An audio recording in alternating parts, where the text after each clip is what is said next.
Alright, it is Mega here. So it is November 12th, and I'm doing an oil change on the Galant VR4. So I've never changed the oil on a Galant VR4, but I'm pretty sure it's very similar to changing the oil on an Eclipse. So I'm just gonna make a little vlog on it so you guys can see what it's like to change the oil on this car.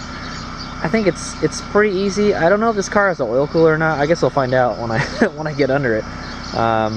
So yeah, so it's just a quick and dirty oil change. So right now I'm warming the car up because obviously you're supposed to change your oil when the oil is warm or the engine is warm. So I'm trying to get it up to operating temp, just letting it idle, wasting gas. But yeah, so like I said, I'm trying to get this car ready for smog check, and one of the good thing to do before a smog check is change the oil, because there could be some fuel or some kind of hydrocarbons in the oil, and that could come out of your exhaust pipe. It could, it can cause your hydrocarbon levels to be higher. So to be on the safe side, I'm gonna go change the oil. I got until, so it's the early November right now. I got until like early December, I think, to do the smog check on this car.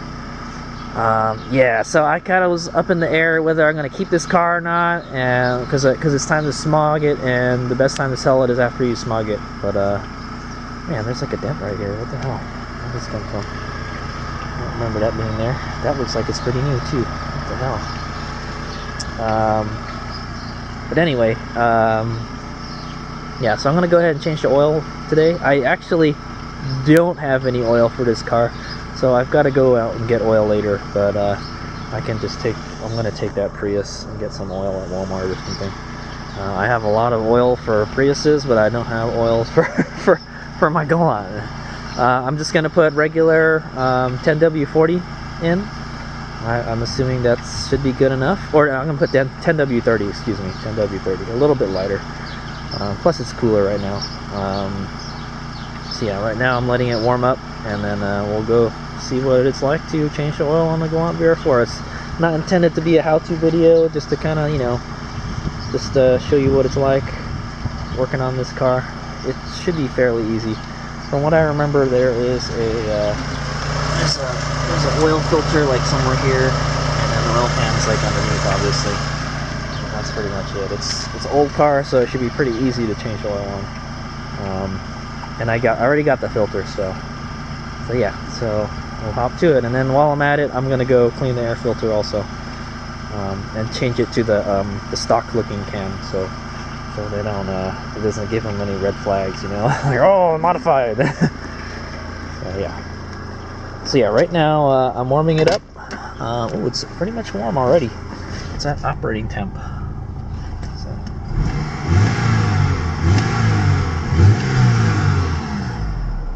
Okay, yeah, so we're warming up. And then I got the ramps underneath the car. Interesting thing to note, this car is pretty damn low. Look, there's a that's not even a one finger gap. That's less than a finger. I have to like angle my finger just to get in that gap. This car is pretty low, and I hate it. I hate it a lot. This one's a one finger though. Yeah, I hate it a whole lot because it has no suspension travel at all, dude. At all. This car has no the front has no suspension travel. It's so scary to drive it, Once it hits the bump stops, that's it. But anyway, I'm gonna go throw it up on these ramps real quick. So I put the steering wheel in, and we're gonna go drive it up the ramps.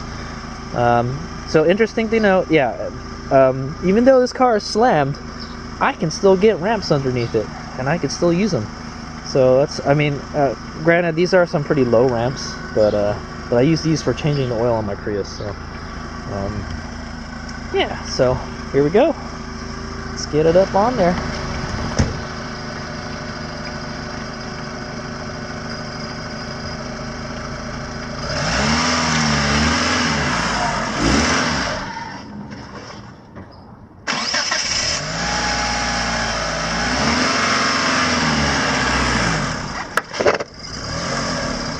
Okay, as you can see, I had some trouble getting it up on the ramps. I was like, it's all-wheel drive, it's got power going to the back. The ramps What I'm afraid of is like if it was like a front wheel drive car, is if I gave it too much gas, the ramps will just spit right under the car. But I don't think that will happen on this car since it's all wheel drive. So yeah, it's up on the ramps now. Let's go pop the hood and take a look at that marvelous 4063 6-bolt engine. There it is. Oh, it always amazes me how heavy the hood is on the Galant, man. That's some weight savings you can get on fiberglass or carbon fiber hood. So there it is. So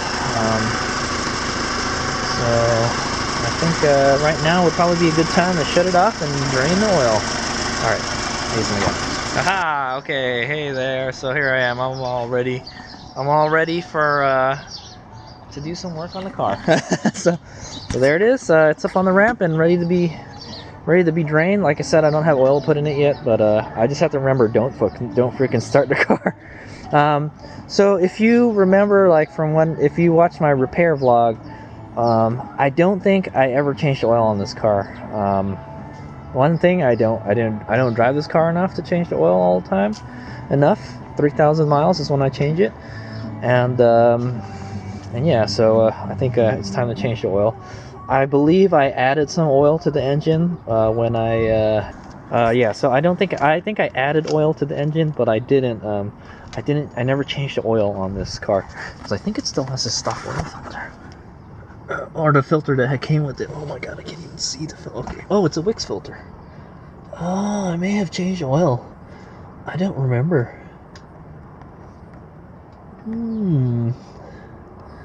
That's a good question. I wonder if I changed the oil or not. It looks like I painted the oil pan. Yeah, I think I remember the oil pan was all rusty and shit. So I painted it. Yeah, I may have changed it. I see the filter is like different now. But maybe there was a Wix one on there already. But I'm just gonna go ahead and change it anyways. I honestly don't remember. Let me check my notes. But what we can do is check the dipstick and check the color of the oil. It looks pretty clean. I'm looking at it. It looks pretty clean. It doesn't look too dirty, but you know, you can really only tell so much from looking at the dipstick. You know what? I'm just gonna go ahead and change it. That's no big deal. Not that hard. Yeah. So I checked my notes here of all the maintenance I did on the car, and it doesn't look like I changed the oil. I don't remember changing the oil. I remember adding oil to it because it was a little low after taking the head off. So I mean, I think that's all that I did. So we will go ahead and change the oil. But anyway, so first thing to do is we'll crack open the oil cap there a little bit so we can release that vacuum, and then that way the oil will come out better, and then we'll just go and drain it now. So we got handy dandy Mr. Oil Pan here. Go stick that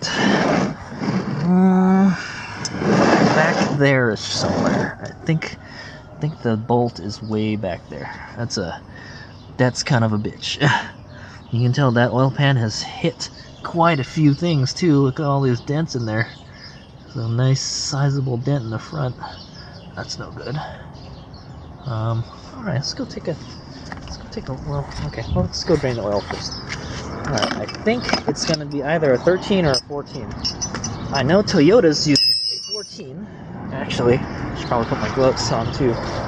And I should get some safety glasses. Underneath the car, you should be wearing safety glasses, because you never know when something will fall into your eyeballs. It's more likely to happen if you're underneath the car. Okay, I got my glovies on. Let's go and drain this sucker. So, drain plug is here, and it is not a 14. It looks like a 17. Okay, I underestimated the size of the Mitsubishi bolts. I know the Mitsubishi bolts are a little bit bigger. Okay, there it is. I got the 17. Let's see if it's a 17. I'm learning new things. Well, you know, I haven't really worked on. Oh, there we go. It's a 17. Yeah. Yeah, you know, Mitsubishi's use a lot of odd size bolts, and when I say odd size, I really do mean odd size, like 13s and 17s and 19s, whereas Toyota's mostly use even size bolts, so they just want to be different like that, right? I've been used to working on Toyotas nowadays. Okay, so I don't think I'm gonna be able. I'm probably gonna hit my hand on the downpipe if I try to torque this really well. So. Am I even doing it the right way? Yeah, I am. Okay. Okay. Here's a little trick. There you go. Too tight. Let's go see what comes out. I hope it's... It looks like it's going to get on the cross member when it comes out, too. Well, let's see what it's like to change the oil in the Galant VR4. Boom! Alright, well, I just barely touched it. Yeah, it's black. I don't think I changed it all before.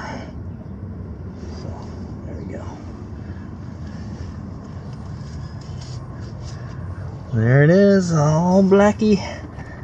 Yuck. Disgusting. So, oh boy, it's filling up fast.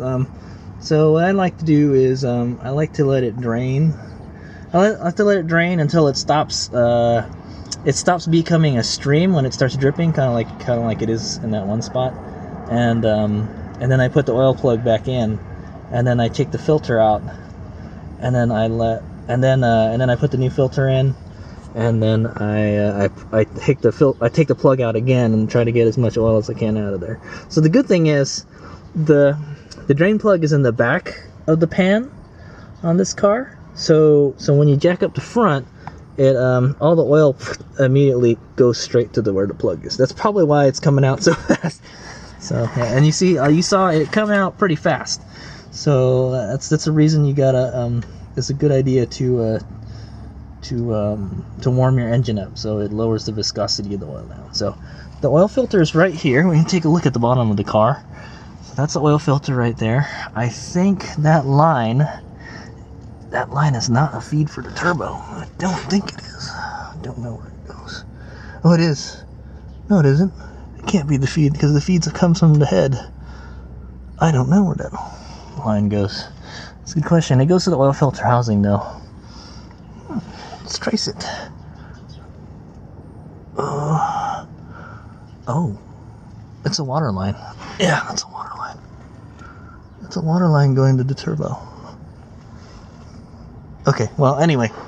Yeah, so, I don't know. I always like to look at the way things are, you know, on cars. Anyway, this looks like a coolant line. So this is a, so like the second gen Eclipse, like my Eclipse GST, I have a 98 Eclipse GST and it has the same dealie. It has a water line. This is a coolant line going. It looks pretty new line too. Looks like you may have the previous owner replaced this because these are not stock clamps. This is a coolant line going to the oil filter housing. So the way the oil cooler works on this car, it has oil cooling, but it has a coolant housing that goes around the oil filter housing, and that's how it cools the oil. It doesn't have like an external oil cooler, so to say. So that's the way at least the Galant VR4 works. I found a car in the junkyard. It was a second gen, I think Talon, and it did have an external oil cooler. I think the automatic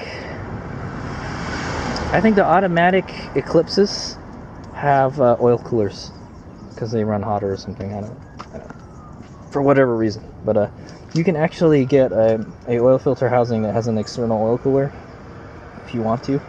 Because the normal way to put oil cooler on these cars, is to put a sandwich adapter, and there's actually some room to put it. But yeah, it would probably add an extra inch to the filter. So yeah, so Marvel. Oh yeah, that's right. There was a crack here. I remember there was a crack here when I was working on the car, and I was like, oh, that's not good. So I JB welded it here, and then I said, oh, well, it's all this rust on the pan. I'm gonna go paint it. So I painted it. So there's the bottom of the Galant right there. There's the drive shaft right there. Right there is the this is the downpipe. It goes to the catalytic converter, and it's kind of weird. The catalytic converter is like in a vertical, almost a vertical position there. Look at that. Interesting. Interesting, interesting. Yeah, you know, I always like going to the junkyard and taking a look at the way cars are made and stuff. And I always like to tell myself, ask like, why did they make it this way? Why did they make it this way, you know? This is the oil drain line for the turbo. So anyway, the coolant line goes here and it goes to the turbo somewhere. I'm thinking the water pumps it into the turbo and then it goes to the oil cooler housing. So your radiator has a lot of work to do on the Galant VR4 to cool the coolant down. But I suppose, you know, obviously the engineers, I don't know, the engineers didn't engineer this car to run more than like, I don't know how much boost is stock. I think 7 or 8 psi is stock on this car, and we're running like 14 or 15 right now. That's a lot of added horsepower and compression, you know, pressure boost to the engine, so it's gonna run hotter. But anyway, it seems fine. I don't notice any problems with the cooling on this car yet. So we're draining the oil. And it's about drippy droppy, so it's time to go put that plug back in. Okay, here's the oil plug. It's interesting. It's got a tiny little oil filter washer. I mean, a gasket washer. I suppose it works because it doesn't leak. Alright, so I'll just put that like that. Put this over the filter here, and I will see if I can take it off by hand. Oh, damn it. No, it's not coming out. Okay, it's not going out, and the interesting thing is I can't get a wrench in there I can't get the pliers in there very easily. Kind of suck. I have to use this. This is very, there's not a lot of room to work with on this car. It's got this like, it's got like a cross member on the side here. It's kind of annoying. So, I guess we'll have to put it over this hose. I don't know, it's really hard to work with, but I think I got it. I'll have to use this plier thing. I don't like using these because it damages the filter, but we're gonna not use it anyways. We're gonna throw it away anyways. Okay, it's moving. Let's see it moving over there.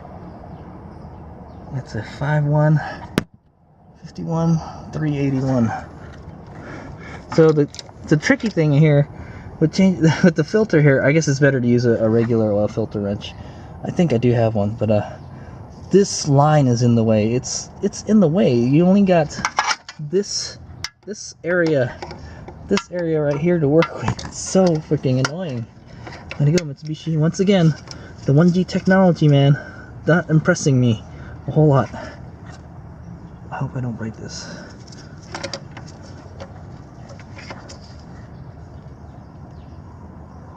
Okay, it's moving.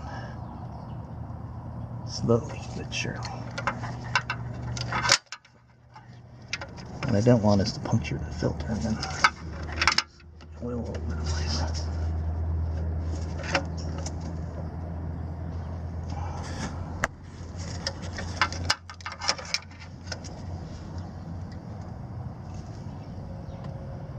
Oh, yeah, the filter's pretty mangled up now. We'll see why I don't like using this crab claw guy. But that will take out pretty much any filter. Oh, still hard to take out by hand. Okay, I guess this filter's been on there for a while. It's pretty damaged. Pretty damaged it pretty good. Sorry, I can't really get it in there. You know, I can't get the camera in there so you guys can see. This is a pain in the ass. I guess if you got the right tool, it makes it easier, type of deal. You can kind of see it moving there. It's getting a little easier, and I see some oil dripping out, so maybe I can do it by hand. Now, there we go. Okay. ready for a make a mess here. Put it in the pan like this. Oh.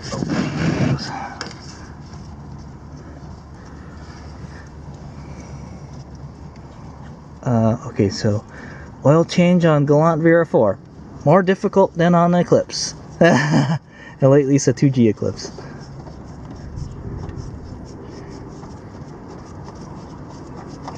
Come on, how long are the threads on this guy? Alright, there you go, it's out. Just let it drip. There is not a lot of room to work with. In fact, look at that.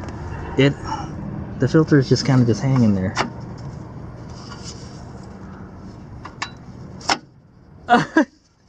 It doesn't come out. Maybe I gotta rotate it or something? No, it won't come out. There's not enough room. Oh, there's barely enough room to get this filter in here. This thing needs like a smaller filter. Oh, it's a small filter already. It's got a big diameter, but like it's short. I hope the filter I bought is like the same style. So there it is. That's what the filter looks like on the Galant VR4. It's about, I don't know, 3 inches tall and about maybe like 4 inches in diameter. Pretty big guy. Okay. So there it is. We'll just let that drip for a while. I'll get my new filter out. I will say that it was not that messy. I've worked on cars where it's pretty messy taking the filter off. That wasn't too bad. And you can see, what that crab claw, the pliers did to this. It messed the filter up pretty bad. See, it disfigured it quite a bit. That's okay. Hope I bought a black filter for it. Yeah, I think we should go with the Wix filters because they're black and the car's black. Help keep that black theme going on. If I don't have one, I'll probably. Okay, so here's a new filter I got. It's a STP Sierra 3950. And as you can, has instructions on how to install it. Let's take the old filter out, lube the gasket, put the new filter in. When it contacts, do a 3/4 to a full turn. And something about no oil. What's that supposed to mean? So, actually, you know what I think I'm done for now. I have to go buy some oil. Actually, what I like to do before I put the filter in is I like to put some oil in. I might have some oil from this somewhere though. Let's see if I can find some. Yeah, I like to put some oil in the filter so like it doesn't take too long to fill it up with oil. So, yeah. Alright, so what we're gonna do now, see if it's still dripping. I don't think it's dripping anymore. I'm gonna go clean that up, and then we're gonna go get before we put the filter in, I'm gonna go buy some oil, and then I'm gonna continue draining the oil. Drain the oil pan.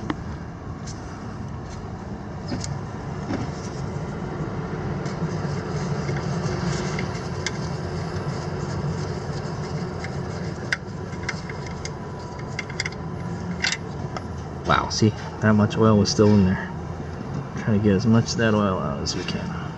So I'm just gonna leave it like that for now, and then we'll go buy some oil. Alright, ease me out. It'll probably be dark by the time we come back.